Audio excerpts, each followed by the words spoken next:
hello everybody to the very first knowledge panel, which I think we're trying to make this a super duper high tech thing that will eventually go on live on stream on Facebook and YouTube and LinkedIn and Zoom and goodness knows what all at the same time and stuff. But we're just losing a few technologies at once this time around. So we're on Facebook and Zoom. If you are on one of those systems, then great. Put a message or a question in a panel. I can only see the Zoom ones. I don't know, David, if the other ones come in, but if the Facebook ones come in, I can see the Facebook ones as well. So if there's comments brilliant. on Facebook, I'll try and bring them into the conversation. We've got William, Rock, we've got Vanny, we've got Ryan, Luke, Chris, William, Azim, how are Anna, you? all watching Excellent. us live on Surely Zoom. good. So welcome. That sounds grand. Okay. And I'm sure we're going to have some more coming in as well. So fantastic. Welcome to the Knowledge Panel, brought to you by Inlinks.net, of which I am the CEO. The Knowledge Panel is going to be a monthly panel of experts diving into a key question on online marketing. And this month's question is are keywords dead? With me, I've got I've got David, who is my co-producer and partner in crime for this. So, David, is there anything that I need to know before I introduce Maret, Cindy, and Deepak?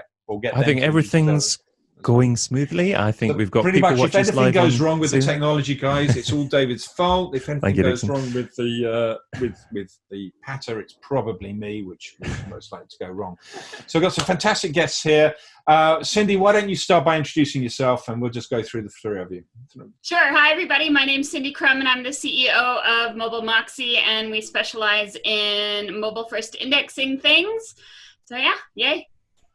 Okay. Maret?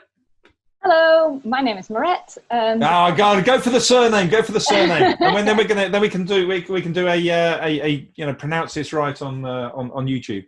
Or that's the webinar finished. But okay, let's do it. My name is Maret Reutelingsperger. I'm very jealous of Cindy's surname, which is a lovely 4 letters. I am the founder of Moble Digital, so I'm self-employed, and we do inbound marketing in the fullest. So we help brands tell their story by getting the foundation of their website right through technical SEO, and then using inbound marketing tactics like email marketing and automation to continue the conversation. Amazing. Okay, and Deepak. Hello, everybody. My name is Dixon, instead is Deepak, and I run. I've got it right? Absolutely. There's been many an instance, like my hat, where I've got a funny comment or two, and I was like, "Work with it, Deepak. Work with it, Deepak." So I'm excited to be here.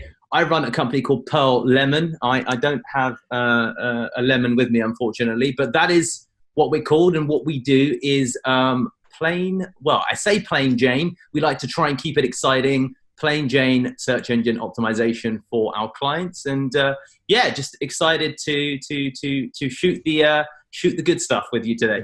Fantastic, and thank you ever so much for coming on. Really appreciate it, guys. So key question of the day: are keywords dead? Right, who wants to go first on this one? Are keywords dead? Maret, why don't you go first and just shoot your opinion over? And if anyone wants to disagree, I'm all for that. I don't want. Where's the buzzer? 45 minutes of Maybe we could wave something like no. So are keywords dead? I don't think they're dead. I just think they've evolved. So you could say they're either like a phoenix or like a zombie. And I think rather than focusing on specific keywords, we should be looking at topics and creating topic clusters where that's useful to the visitors of your website. So why? Why? Why? For the visitors, to be honest, I feel like actually SEO, of course, the technical side is really important, absolutely, because you need the foundation there to be able to be found. But SEO is actually about user experience and making sure that you are answering your visitors' questions or fulfill their needs. Besides that, as you are answering questions on your website, you become more known as an authority, and where Google and other search engines are getting better at NLP and understanding linking topics and articles together, they will also understand that you are an authority in your topic. Cindy, what's your thoughts? Yeah, I want to add on to it and maybe put a slightly more positive spin than zombie. I think about keywords more like a butterfly, like we've gone from being a caterpillar to a butterfly, because they've gotten more rich. Because the way, at least in my conception of mobile first indexing and entity first indexing, now keywords and, well, entities at least, are language agnostic, which means that you have one concept that can be described in any language or many languages, and it's so much richer. And I think that this is important from a machine learning perspective from Google, because when you had everything divided by language, you had very small hoses of information where Google could machine learn in this language and then this language, and they were learning independently.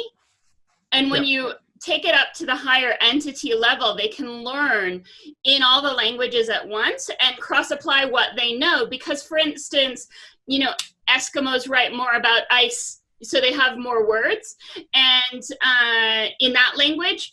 And let's take that to a broader perspective. There are countries and languages that focus more on certain topics, certain ideas, certain concepts, and maybe there's scientific research or whatever in this one language, or that we're being locked out of until our utilities where we find information are entity-based rather than language-based. So I found that really. I read your article on your whole series of articles on entity first mobile entity first indexing and stuff, and that concept just really hit me, because I think, you know, if I can take that concept, Inlinks is currently in English and French, and we've been sitting there thinking, right, it's going to take me this much time to get into each other language, but that's not necessarily how I need to do it. I could potentially end up with you know, all of the other languages at the same time if I think about it right. So it's given me some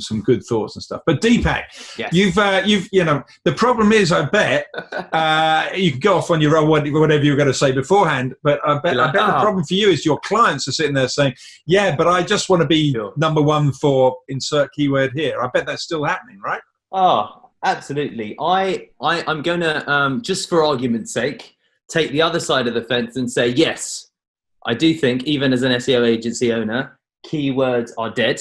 And just because it makes it more exciting, right?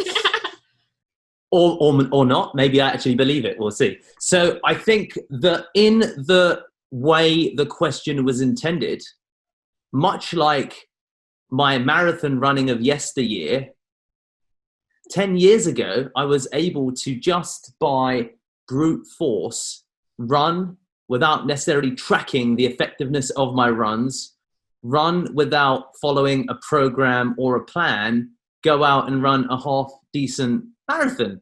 And I got accolades from all of my friends around me, and therefore I just kept doing the same thing because it just was highly effective. Now, as I continued with the same strategy, I suddenly started to notice the introduction of things like Fitbit and Strava. And there was tracking, and even ordinary Joe would show me his personal best run times just outside the high street where I run. So all of a sudden, my running game became rubbish, effectively. Now, I'd love to say that I have then consequently improved my strategy.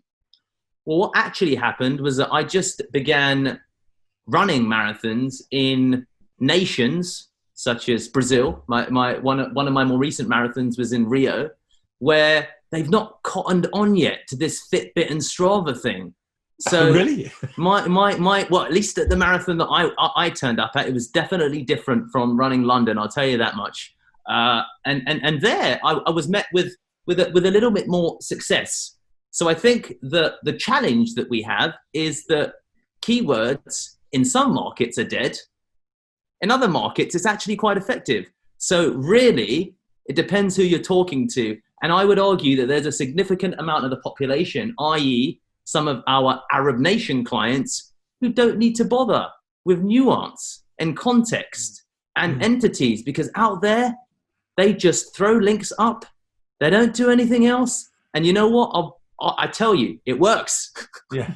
It works. So for those reasons, I would say that there's a bigger and growing proportion of the actual continent where, or the world rather, where keywords are alive and kicking, and that's all you need. So they're dead only in the sense that it depends which race you're running.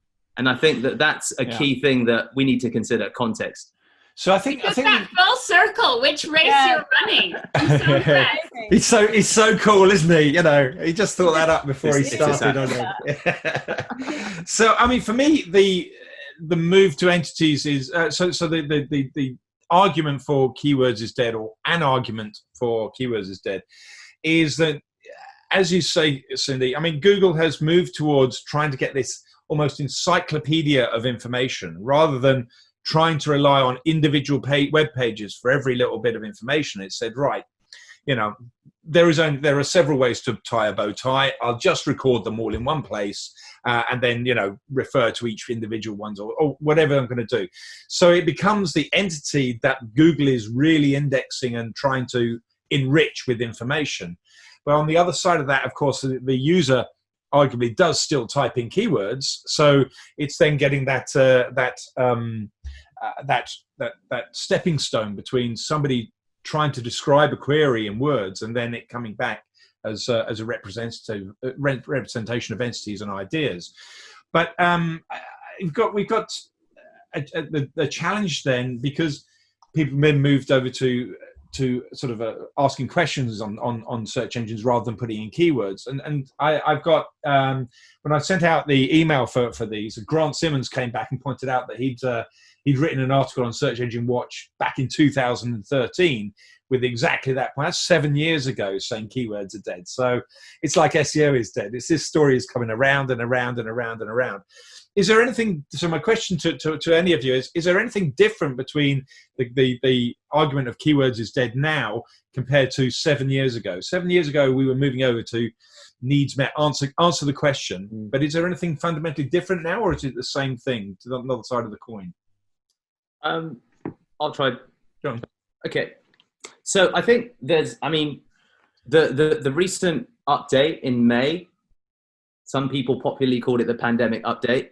SEOs consider it to be the Google E update. It depends who you're asking. And I can personally say also that from the sites that we manage, as well as personal sites that I own, there was a direct correlation that relates to this question, is it more relevant now, that we saw from, our own sites. Broadly speaking, businesses or affiliate websites that I own or we own as a company were all punished because they don't have anything that really pertains to expertise, authoritativeness, and trustworthiness, because they don't fulfill anything that relates to entities or the knowledge graph. They are sites that are set up for a singular purpose to throw links to referral traffic to a third-party website, okay, of course. And this is an established business that has been working very, very well. On the other side of it, because I turn up to webinars and wear dorky hats like this, Pearl Lemon's actual SEO was rewarded, and our traffic doubled over the course of COVID, which was really, really interesting to see, because it's not to tell you that I did anything different. I just keep turning up to podcasts. No, but you're the authority behind Pearl Lemon. Absolutely. And I think that's probably why we do turn up to these things and do these. I mean, all four of us have been regular speakers on the circuit, and we're building up our knowledge expertise. But it makes it harder for us to practice that for our clients, doesn't it? Well, let me just throw this idea out there to bring back in the history component. In the early days of my speaking career, I did it for two reasons. Number one, I wanted people to hear what I was doing because it seemed like it was good for my career. But number two, it seemed cheaper than regular link building. Mm-hmm. So I did it because I didn't have to pay for a ticket to get into the conference. That as well. We all have our reasons, and they're all as good as I think. Go on. Well, what's interesting to your point is that, when I look at it client side, clients don't care about knowledge entities or knowledge growth. The standard, and I do think rightly so. The standard thing that most clients will ask is say, "Hey, Deepak, I want to rank for design agency Bristol, and I have outdated LinkedIn profile. I have nothing that pertains to anyone about the business or stakeholders." And the truth is that it's extremely nuanced, because I always liken it to, the base of the pyramid concept, that when we discuss anything that pertains to this, the reality is, and you see it when you distinguish it from the SEO conversations as to where SEO is moving versus everybody else, right? As in the local plumber who's trying to rank in Kilmarnock. Does he need the knowledge entity? Probably doesn't, because his competitors are shocking. Therefore, Google places less investment in that area. And then when you scale that out and think about all of the economies that are just, coming online, so to speak, we've got probably, a lot of the African subcontinent who probably are now getting, Wi-Fi regularly throughout. We've got all of these spaces. And the reason I bring this up, because I just look at our international clients, the guys that want to rank in Korea or in Portugal, or in Portuguese or in Spanish. What works for them, particularly based upon not even just the language, but also the segment, doesn't necessarily work for. So, for example, we all are in some space. We're all in the marketing field. Our competition is a hell of a lot more sophisticated than anybody else, and that means there's that concept of the bar.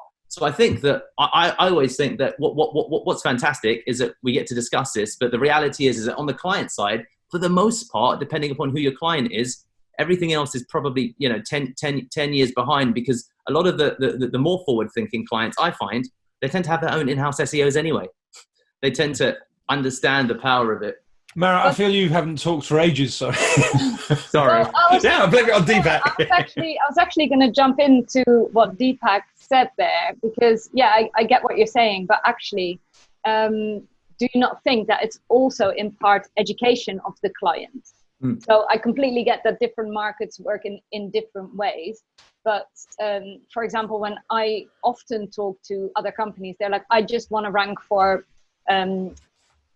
by headphones, for example. They want to rank for the high intent of whether they have consciously said that's a high intent keyword. They know that's the buying keyword. Sure. And actually, as Google gets smarter and I suppose kind of referring back to sort of topic clusters and stuff like that, it goes way broader, because search engines do get better at understanding intent just from simple user data. And so I find that educating my clients a little bit about the buyer's journey and painting a broader picture for them does really help. So I've got something in there. What I've seen on now that Inlinks is kind of analyzing things by entities and stuff, and using NLP. One thing that's really annoying for me is that the Readability Index is kind of an open source Fisher-Kincaid Readability Index and stuff, which basically is an index saying what grade of school can a person read this at? So can you read it at grades 2, 3, 10, whatever it may be? So basically, the higher it is, the easier it is to read. But the problem I've got with that is it's great for machine learning, because it means that the easier it is to read, the easier it is for a machine to read. But when it comes to, and then the machine turns it into entities and ideas. And as Maret says, we got clusters of topics and ideas that are conceptually close to each other. So therefore, write some content that has conceptually close to ideas, and you're winning, and you're on a winner. But what it's doing is it's dumbing down the bloody internet for all of us, isn't it? Is it not? I mean, you just get there and see, 10 best reasons for, this or that, this, that, and that.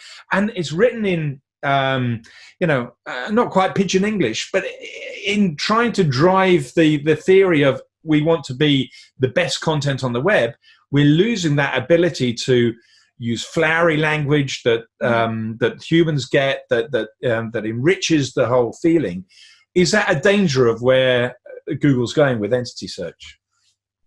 It's a democratization of the internet, not a dumbing down, Dixon. Ah, okay, all right, okay. Well, let's okay. Democratization to the lowest common denominator. Cindy. I like Is that. Right? Depends who you're asking, I presume.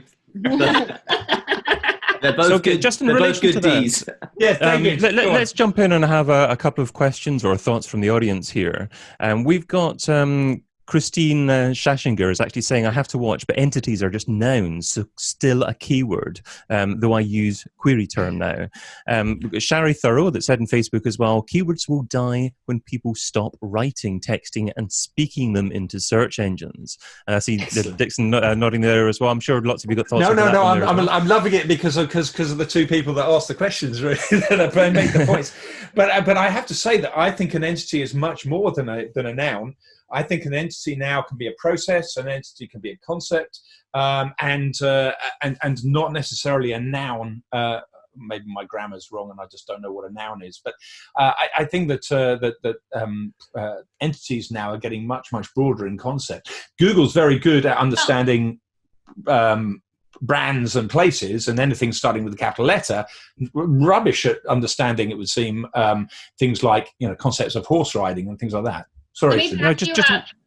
Let me back you up on that, Dixon, because if it were just a noun, then Google wouldn't be able to associate pictures and audio to the entity. So I generally agree with Sherry, but I do think that it's a bit richer than that because they are doing visual search and audio search to link back. So people are searching without words, without keywords, and still getting to the entity. So I don't know if that flows over to keywords are dead or keywords are not dead, but keywords are still part of the mix. They're just not the only things in the mix. A quick question from Chris Labbert. Chris is saying, is there any tool online to measure the weight of entity relationships? Example, what words are heavily related to another keyword? Maret, sorry, I know you were struggling to get in there. Would you like to give any thoughts on that one? What I was going to say was actually just backing up Cindy on, and she must see this particularly around mobile searches and stuff, how actually on some devices, people are searching more conversationally rather than just the keywords. But I appreciate that's not what Chris said, so we can come back to that. Okay.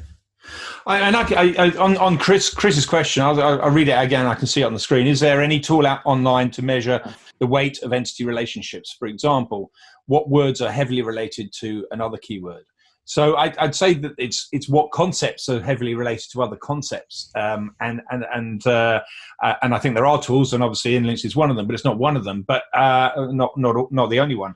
But I think that the interesting thing is that it is connecting concepts together, and that allows you to give context to a word. So a really good example is the word engine. So engine. If it's connected to things like tires and petrol, then or gas, depending on where you come from, then it's almost certainly a combustion engine. Whereas if it's connected to SERPs and listings and internet, then it's almost certainly a search engine context. And that's where the Google likes to take these words and then fit them into boxes so that it can get context. And I think that really makes a natural language processing algorithm tie down what the underlying meaning is of content much better than when they were just doing page rank and anchor text.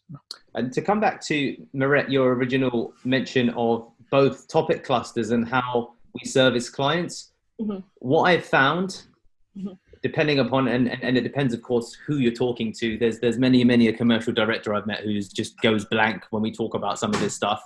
The workaround from our perspective is, okay, here's a series of content that we would love for you to produce, which is contextually relevant to the keywords, but they're not directly talking about a design agency in Bradford, because there's lots of other things that contextually relate to it, talking about SVGs, talking about fonts, talking about graphics and italicization.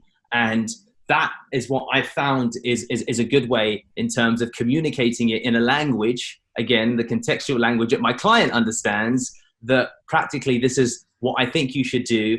But what's also interesting about it is for many a person who's commercially driven, the process doesn't change. And that's what's difficult for people to conceptually understand, that they're still going to be typing in keywords into Google, and then keywords are still going to appear. So it's often quite counterintuitive for somebody to understand that, well, it's not just keywords, but equally it is keywords I'm typing in to kind of drive a result. So that is how we actually use the topic cluster part in a way that sometimes my clients will understand.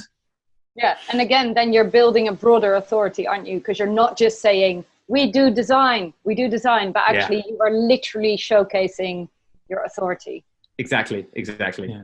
Well, of course, it's not always keywords, though, is it? I mean, Cindy, you must know a lot more about Google Discover than most people, and you don't have to type in a keyword for traffic to come from Google Discover. Yes, and Google Discover, or iterations of it with different names, has been around for a very long time.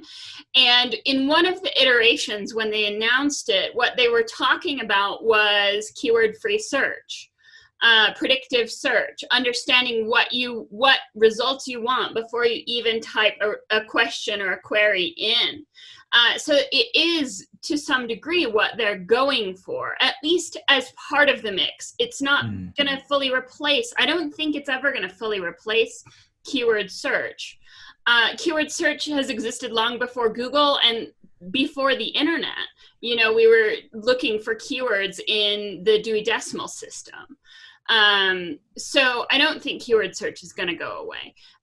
But it's just going to have more competitors, right? Other ways of finding information. Yeah, it's almost like, actually, when you think about it, it's like the index of a book. It's literally keyword search. Yeah. Okay, I'm going to go move slightly sideways then and say, okay, I seem to remember John Muller pointing out that there may be some unhad SEO traffic to be had in image search recently. Now, obviously, an image doesn't have any words connected. You know, it doesn't have words at all. So, if you're putting up images and you're trying to get more traffic because you've got images, how might that work? I mean, certainly keywords are dead in that context, really. What does John mean, I guess, by saying we're not doing the right things with images? Why are we all falling short? Anyone? I don't know why we're all falling short. Because they don't have keywords. Okay. But I have interesting stuff to add to the idea, which is that for a while in Google Shopping, and I haven't tested this in a while, but I wrote about it many years ago, there was this thing that was like find similar in Google Shopping. And so that was their first attempt at visual search algorithms. And I wrote about this in the context of a blue dress. So I think if you search for Cindy Krum in blue dress, you'll get the result. But it was that when I was searching for a blue dress and clicked see similar, if the blue dress that I was looking at right then was on a human, then all of the similar ones would also be on human models. But if it was on a mannequin, all of the similar ones would be on mannequins. Amazing. I think that what's interesting about it, this is a really good example of it, the human, the mannequin side. I think that with the way that visual search is going, what's interesting about it, you know, we've got this whole concept of, for example, shop on Instagram. You can take pictures and have contextually related, ultimately, images appear if you're trying to shop for something.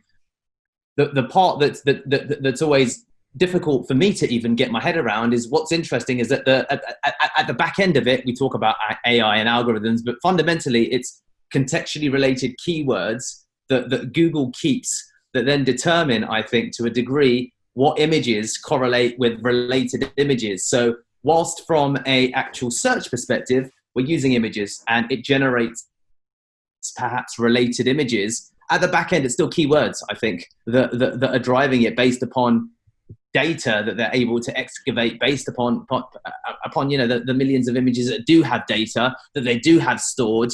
because we still, I think, to a degree, need to rely upon actual linguistics to then build out visual-based search. So at its core, what's interesting is, for me, it will always be keywords, even if from a search perspective, there's no keywords involved whatsoever. I don't know if that's true, because I think, I bet you when Cindy put in when search for the blue dresses, the mannequin pictures were coming from websites that were in different languages, and so unless all the keywords are all translated into 200 different languages, which probably they are, but I think that it probably ties it back to an entity first, just for the saving of processing power. Storing, it's just easier to store a concept. Exactly. Well, and there was a major update that happened with images where Google started translating the title tags when they were putting the images in image search. And that showed that they were using the entities first to surface. Because if I search for, let's say I search for a picture of the Eiffel Tower, do I care what language the web page is in, or am I just looking for the best picture of the Eiffel Tower? And so I also did blue chairs in a later article. And about this image search change, and found when I searched for blue chairs in English, the results were coming from websites written in all different languages, exactly like you say, Dixon.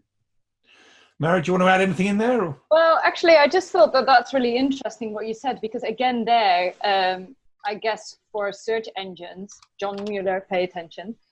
There's something. Oh yeah, like we're going to tell him what to do, There's actually like a bit of intent that you can still learn there, because I think what Cindy said, absolutely. If you're searching for the Eiffel Tower, you just want the best picture of the Eiffel Tower. But if you're searching for a blue chair, it's actually quite likely that you're looking to buy a blue chair. So it would be more relevant for Google or other search engines to show you, even in image results, show you the results from either local chair shops or at least in your language, so that it's easier for you to purchase. Fair point. That's a very fair point. That's true. Okay, well, I'm gonna go on to one other thing where I think that. Oh, sorry, David. Is there questions sitting there that I should be? There's one other question, and that's from Chris again, saying, can someone talk about how they could create a topic cluster for an SEO silo for better rankings? He's just now. Chris is just giving me an opportunity to plug Inlinks.net. So let's just leave that one there. Thank you, Chris. About everybody. I'm not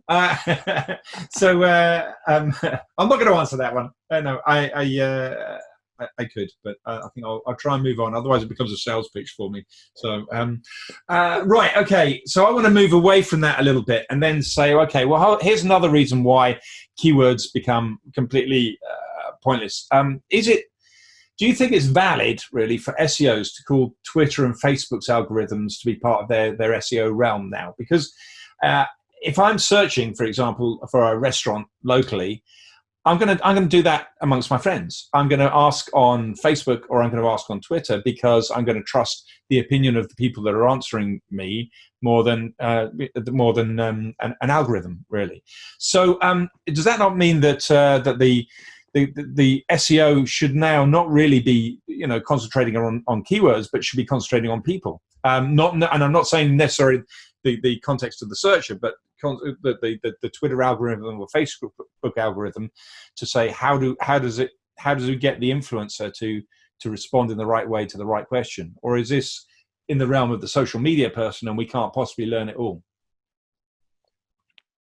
Like Reddit. Or you like Reddit? Okay, yeah. I'm scared of Reddit. I figure if I go onto Reddit too long, they're going to kill me. So I heard you can get lost in Reddit and never come out. Yeah. Well, but that's happening now. On my wife now has got. I mean, Facebook's got a thing on the phone that's a bit like TikTok-y kind of thing that she seems to find herself in, and she's just going through this video after video after video. It's sort of like a discover kind of thing for videos, and all she was trying to do was message somebody, and she's in this thing. So again, isn't it important for SEOs to start thinking about how those algorithms work, and how we get into those streams, and then how we turn that into an opportunity for our customers? Interestingly, to refer back to Chris, who's commented, my question was easier laughs out loud. I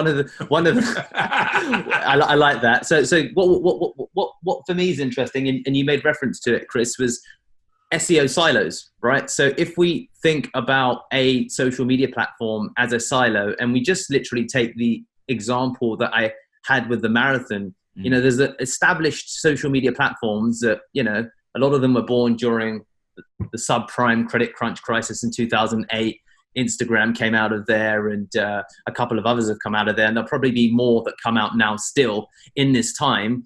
There's definitely, I think, an argument for those being considered.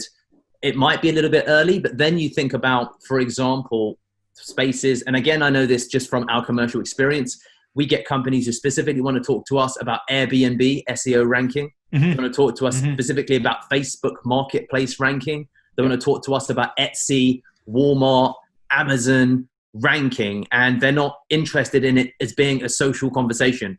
They're like, we want to build links, or we want to rank, and they see it as being an SEO, an SEO field. So, I mean, just from the commercial experience that we're being forced to consider some of these platforms that have created industries within themselves. So I guess my simple answer is that yes, just from my personal experience, I do think that it's a space that we're beginning to invest more aggressively in now. Oh, I can absolutely say, I mean, Booking.com. So I've got a holiday let in Wales. If anybody wants to go to Snowdonia, that's great as well. I'll sell that.